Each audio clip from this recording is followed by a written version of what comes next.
Hi hello నమస్తే. Welcome to my channel Shri fashion hub. ఎలా ఉన్నారండి?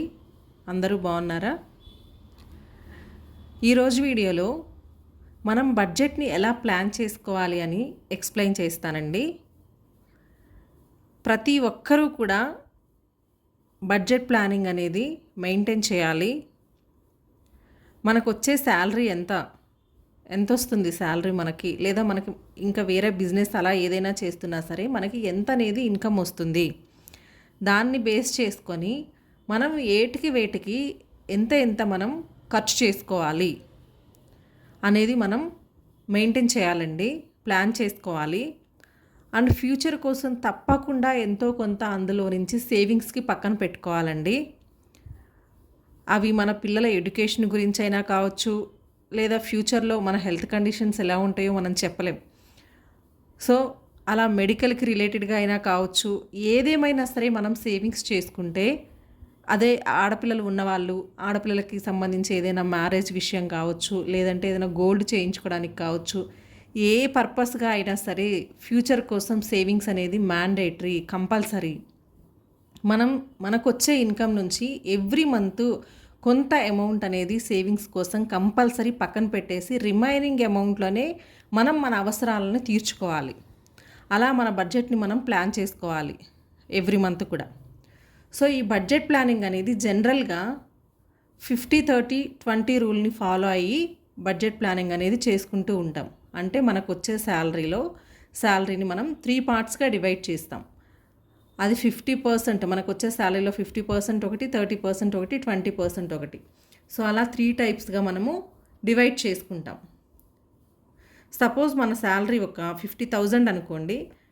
ఆ 50,000ని మనం 25,000, 15,000, 10,000 అలా డివైడ్ చేసుకోవాలి. అందులో ఈ 50% అనేది మనకి జనరల్ నీడ్స్ అండి, ఫిక్స్డ్ నీడ్స్. అంటే ఎవ్రీ మంత్ మనకు అయ్యే నీడ్స్, అది హౌస్ రెంట్ అయినా కానివ్వచ్చు. జనరల్గా మనకి ఎవ్రీ మంత్ స్టాండర్డ్ ఏముంటాయండి ఖర్చులు? Power bill, gas bill, phone రీఛార్జ్లు లేదా ఫోన్ బిల్లు, గ్రోసరీస్కి అంటే ఇంటి సరుకులకు సంబంధించి, కూరగాయలు కానీ పండ్లు కానీ, ఏవో ఎగ్స్ అలా తెచ్చుకోవడానికి, రైస్. సపోజ్ ఫర్ ఎగ్జాంపుల్ మనకిప్పుడు చిన్న ఏజ్ నుంచే ఏవో ఒక హెల్త్ ఇష్యూస్ అనేవి వస్తూ ఉన్నాయి. థైరాయిడ్ అనో, బీపీ అనో, షుగర్ అనో, 25 ఇయర్స్ నుంచి 30 ఇయర్స్ నుంచి కూడా థైరాయిడ్ అని అట్లా వస్తూ ఉన్నాయి. సో ఎవరైనా మెడికేషన్ ఇంట్లో తీసుకోవాల్సిన వాళ్ళు ఉంటే మెడిసిన్స్ కానీ, లేదు అనంటే ఇప్పుడు పిల్లలు ఉన్నారు, పిల్లలకి మంత్లీ బేసిస్ మీద కూడా కొంతమంది స్కూల్ ఫీజులు పే చేస్తూ ఉంటారు, కొంతమంది ఇన్స్టాల్మెంట్స్లో 2 or 3 ఇన్స్టాల్మెంట్స్లో పే చేస్తూ ఉంటారు. సో అలా వాళ్ళకి కట్టే ట్యూషన్ ఫీజుకి కానీ, ఎక్కడికైనా వెళ్ళాలి అని అన్నా సరే ట్రాన్స్పోర్ట్ అనేది అవసరం అవుతుంది. మన ఓన్ వెహికల్లో వెళ్తే దానికి పెట్రోల్ కానీ డీజిల్ కానీ ఛార్జెస్ కావాలి. లేదు అని అంటే ట్రాన్స్పోర్ట్ వేరే వెహికల్లో వెళ్తే ఆ ట్రాన్స్పోర్ట్ ఛార్జెస్ మనకి ఎంత అవుతున్నాయి మంత్లీ అనేది కావాలి. నెక్స్ట్ ఏదైనా ఫెస్టివల్ వస్తుంది, ఒక దసరానో, దివాళీనో, సంక్రాంతో వస్తుంది. లేదు ఒక బర్త్డే, మన పిల్లల బర్త్డేనో మన బర్త్డేనో వచ్చింది, లేదా మన యానివర్సరీ వచ్చింది. సో అలాంటి వాటికి కంపల్సరీ మనం కొత్త బట్టలు అవి కొనుక్కుంటాం, జనరల్గా కొనుక్కుంటాం కాబట్టి అవి మ్యాండేటరీ, ఆ షాపింగ్ అనేది మ్యాండేటరీ. నెక్స్ట్ కొంతమంది పేపర్ వేయించుకునే అలవాటు ఉండి, పేపర్ చదివే అలవాటు ఉంటే పేపర్ బిల్ కంపల్సరీ పే చేయాలి. పూజలు అలా చేసే అలవాటు ఉంటే ఫ్లవర్స్ కోసం కొంత అమౌంట్ స్పెండ్ చేయాలి. కొంతమంది పని చేసుకోలేని వాళ్ళు ఉంటారు, అంటే ఇప్పుడు సైనస్లని ఎక్కువ మందికి ఎఫెక్ట్ అవుతూ ఉన్నాయి, గిన్నెలు కడుక్కోలేరు. సో అలాంటి వాళ్ళు తప్పకుండా మెయిడ్ అనేది పెట్టుకోవాలి. సో ఆ మెయిడ్కి ఎంతో కొంత అమౌంట్ ఇవ్వాలి. సో ఇవన్నీ మనకి బేసిక్ స్టాండర్డ్, మనం చేంజ్ చేయలేని అవసరాలు, నెలలో మనకుండే చేంజ్ చేయలేని అవసరాలు. సో వీటి కోసం మనకు వచ్చే శాలరీలో మనం ½ ఆఫ్ ద అమౌంట్ స్పెండ్ చేయాలి వీటి కోసం. వీటిని ఇంకా మనం చేంజ్ చేయలేం. ఏదైనా చేసుకోగలిగితే ఎంతో కొంత సేవింగ్స్ చేసుకుంటాం. ఇది తర్వాత పాసిబిలిటీ ఉంటే ఎక్కడ సేవింగ్స్ చేసుకోగలం, ఏదైనా గ్రోసరీస్ దగ్గర అలా అటువంటి వాటి దగ్గర, పవర్ బిల్ పే చేసే దగ్గర, లేదంటే గ్యాస్ బిల్, అలాంటివి మనం కొంచెం జాగ్రత్తగా యూస్ చేసుకుంటే ఎంతో కొంత కొంచెం సేవింగ్స్ చేసుకుంటాం. ఆ సేవింగ్స్ని మనం పక్కన పెట్టేద్దాం, తర్వాత డిస్కస్ చేద్దాం దాని గురించి. బట్ ఇవనేది స్టాండర్డ్గా ప్రతి ఇంటికి అవసరమైనటువంటి, మనం చేంజ్ చేయలేనటువంటి అవసరాలు. సో వీటి కోసం మనం 50% అనేది పక్కన పెట్టుకోవాలి. నెక్స్ట్ 30% మన లగ్జరీస్ కిందకి ఏమొస్తాయంటే రెస్టారెంట్స్కి వెళ్ళడం, లేదంటే మూవీస్కి వెళ్ళడం, అన్నెసరీ షాపింగ్స్, ఆన్లైన్ షాపింగ్స్ కావచ్చు, లేదా వీకెండ్ వచ్చింది బయటకు వెళ్ళాలి, కంపల్సరీ బయటకు వెళ్ళాలి, బయటకి ఏదో ఒక మాల్కో అలా వెళ్తాము, అక్కడ ఏదో ఒకటి చూస్తాము, అవసరం ఉన్నా లేకపోయినా నచ్చితే కొనుక్కుంటాము, అలాంటి షాపింగ్స్. టూర్స్ వెళ్ళడం, కొంతమందికి ఎలక్ట్రానిక్స్ కానీ గాడ్జెట్స్ కానీ ఎక్కువ ఇంట్రెస్ట్ ఉంటుంది, వాటి కోసం. వీకెండ్ వస్తుందనంటే ఎవ్రీ వీకెండ్ ఫ్రైడే నైట్ నుంచే బయటకు వెళ్ళే అలవాటు కొంతమందికి ఉంటుంది. సో అలా వీకెండ్స్ వచ్చినప్పుడు అన్నెసరీ సెలబ్రేషన్స్ అంటే ఏంటి, ఇప్పుడు బర్త్డే వచ్చిందండి, మన బర్త్డే కానీ మన పిల్లల బర్త్డే ఎవరిదైనా వచ్చింది. ఆ బర్త్డేకి మనం చక్కగా పిల్లల్ని టెంపుల్కి తీసుకెళ్ళి, ఏదో ఒక టెంపుల్కి తీసుకెళ్ళి బ్లెస్సింగ్స్ తీసుకొని, అక్కడే ఎవరైనా టెంపుల్ దగ్గర ఎవరైనా లేని వాళ్ళు పూర్ పీపుల్ ఉంటే మన పిల్లలతో వాళ్ళకి టిఫిన్ కట్టించి ఇచ్చేసి, ఇంటికి వచ్చాక మన పిల్లలకి ఇష్టమైంది బ్రేక్ఫాస్ట్గా చేసి లంచ్గా చేసి ఇంట్లోనే టైం స్పెండ్ చేస్తే అది కూడా సెలబ్రేషనే అవుతుంది. బట్ అలాంటి సెలబ్రేషన్స్ కాకుండా ఏదైనా బర్త్డే పార్టీ వస్తుంది, ఏదైనా వస్తుంది అని అంటే దాన్ని అకేషన్ని సెలబ్రేట్ చేసుకోవడానికి మార్నింగ్ లేచిన దగ్గర నుంచి ఇంకా టెంపుల్కి వెళ్ళి, తర్వాత బ్రేక్ఫాస్ట్ బయటే, లంచ్ బయటే, అన్నీ బయటే అనంటే మనం ఆ మంత్లో దాచుకున్న 30% దానికే అయిపోతుంది. సో ఇంకా ఇంటర్నెట్, ఫోన్లో మనకి ఇంటర్నెట్ ఉన్నా, అన్లిమిటెడ్ డేటా ఉన్నా, ఇంట్లో కూడా ఇంటర్నెట్ కనెక్షన్ పెట్టించుకోవడం. ఇప్పుడు మనకి డిష్ టీవీ అనేది ఎవరు యూజ్ చేయట్లేదు, టాటా స్కైలు, ఎయిర్టెల్ ఇవన్నీ యూజ్ చేస్తున్నారు.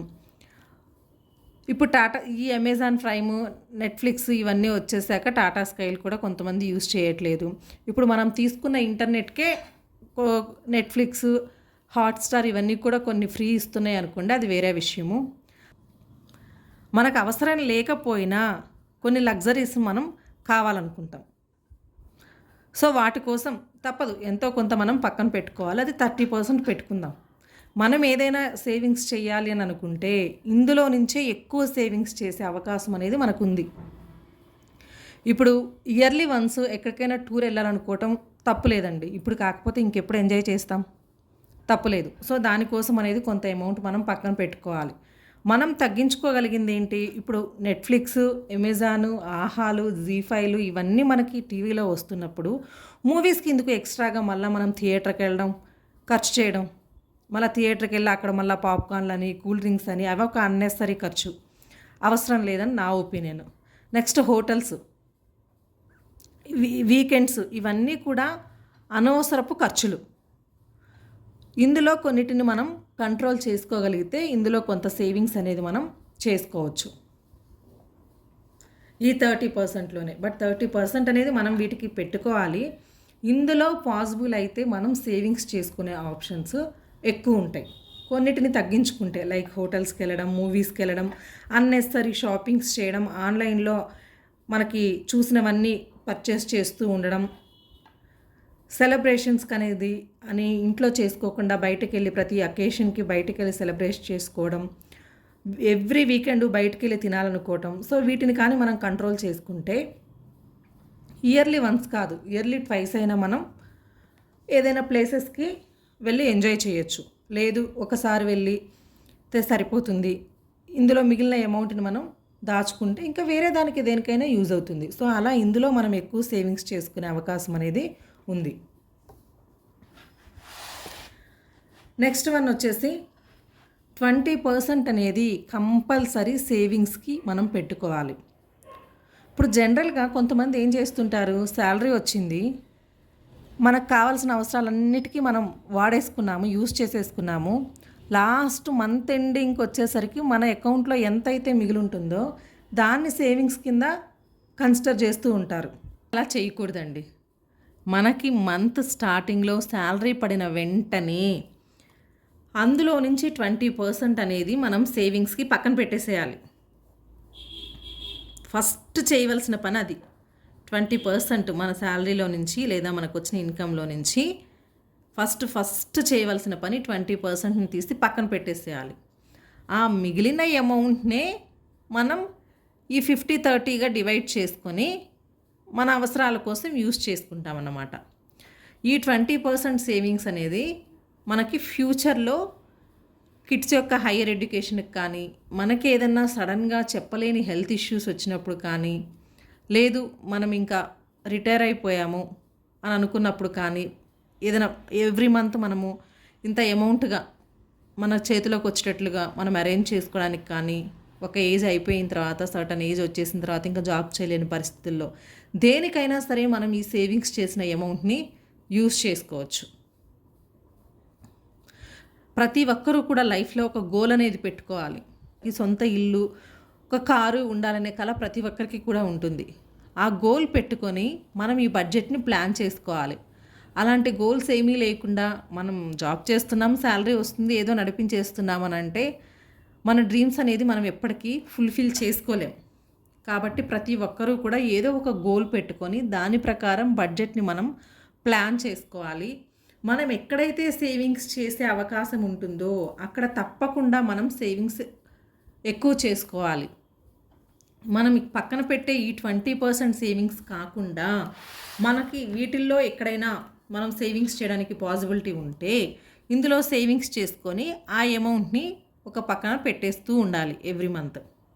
అలా అని మనకి ఉన్న చిన్న చిన్న సరదాలన్నింటినీ వదులుకొని సేవింగ్స్ చేయమని అయితే ఎవరూ చెప్పరు. అన్నెసరీ ఖర్చులను తగ్గించుకొని మాత్రం సేవింగ్స్ చేసుకోవటం చాలా అవసరం ప్రతి ఒక్కరికి కూడా. సో ఇదండి ఈరోజు వీడియో. ఈ వీడియో మీకు నచ్చింది అనుకుంటున్నాను. నచ్చితే ఒక లైక్ చేయండి, మీ ఫ్రెండ్స్ అండ్ ఫ్యామిలీ మెంబర్స్కి షేర్ చేయండి. మరో మంచి వీడియోతో మళ్ళీ కలుద్దాం. Thank you. బాయ్.